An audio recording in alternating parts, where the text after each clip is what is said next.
Greetings, European Literature 1. Hello, I'm talking to you. Hello, testing. We're doing this kind of low budget.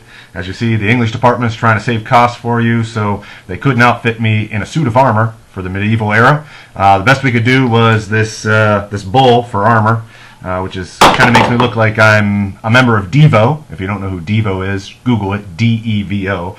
And this plastic knife for a sword, and this cup for a shield. Best I could do for dressing up. What we're doing this week, one of the activities, activity 1, in fact, is we're making a video, which is why I'm giving this to you as a video. It's pretty simple. Our instructional objective this week that we're trying to reach is enjoy the reading of works in translation, and what better works than poems.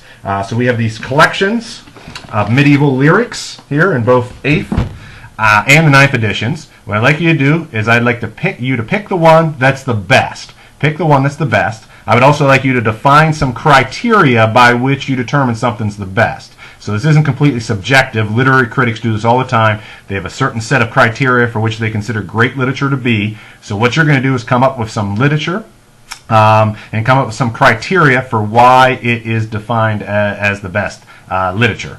That you think that your poem that you choose to read is going to be superior. So what you're going to do is you're going to read one of the poems from the book. It has to be a translated work. So there's a couple there in English. Don't read those. Look for the little footnotes that say translation and read those. Pick a translated work.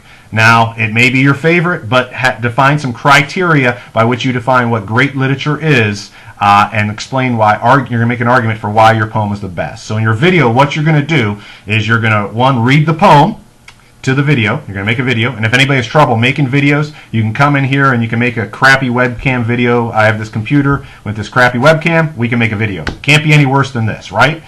So you do that. You make a video of yourself reading the poem, and then after you finish reading the poem, you simply explain why you consider that poem to be the best poem. You make an argument for it, and you explain your criteria carefully and why the poem fits the criteria. So the rubric's pretty simple.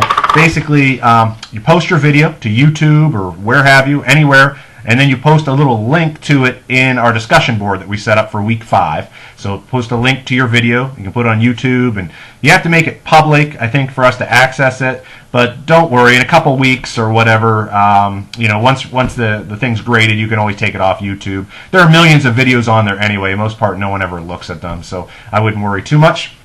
But you can post it wherever you want as long as we have access to it. And then in the video, you read the poem. So the rubric is, if you post the video, read the poem, you get 18/17 points. It's 35 points total. You post the video. If you just post the video but you don't read the poem, like you post a video of your cat, that's just I'll give you 9 points for that. I like cats, so that's fine. And if you don't post a video, you get nothing. The other side, the other 18/17 points, so together they'll add up to 35, is you give criteria in the video for what you consider great literature to be, what a great poem is. And then you also give an argument with evidence from the text why your poem is the best there as well. If you do either one, you just give the criteria, or you just give an argument for why your poem's the best without giving us the criteria, then you would just get 9 points or so. And if you don't do that at all, you get 0. So those of you following the rubric, make sure you post a video, 2, you read a poem in translation. If you pick one of the English ones, you're going to have to do it again, so don't do that. Most of them are translated, so read the poem. Then after you read the poem in the video, what you do is you give little criteria for what you consider a great poem to be, a great work of literature. What is your criteria? Not just that it's short. That's probably not going to work. So just whatever your criteria is, list some criteria, and then explain how your poem meets it. And that's your argument for why your poem is the best. And then you just post your video on YouTube or wherever, and give us a link to your video. And then we watch it, and we enjoy it.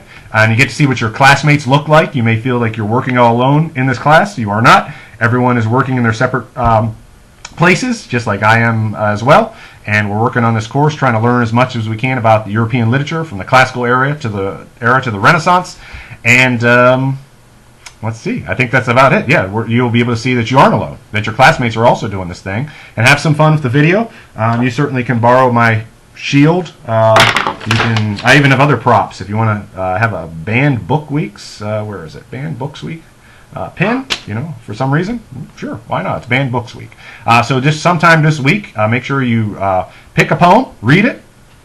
It should be a translated work because we want to enjoy the reading of works in translation. And you list some criteria by which you define a great poem. And you explain why the poem you have chosen is the best from that selection of medieval lyrics and why it is fits your criteria. So if you have questions, just email or ask. This video is going on about 5 minutes. You've probably seen enough of my big head here in this webcam video. But this should be fun. If you run into technical difficulties, I expect we will. No worries. Come see me. We'll figure it out. If you don't have something where you can shoot a video, like on your phone or whatever, come in here. We'll use this one. Not a worry. I think I've covered everything here, so I will just sign off, and I will get dressed for battle and go out and I don't know, fight Roland or somebody. I don't know what I'll do. But there we go. Have some fun reading the poem, and I'm going to sign off now. Ooh, you can do special effects, too. Watch the special effect I put at the end. Sign off now. Ooh, you can do special effects, too. Watch the special effect I put at the end.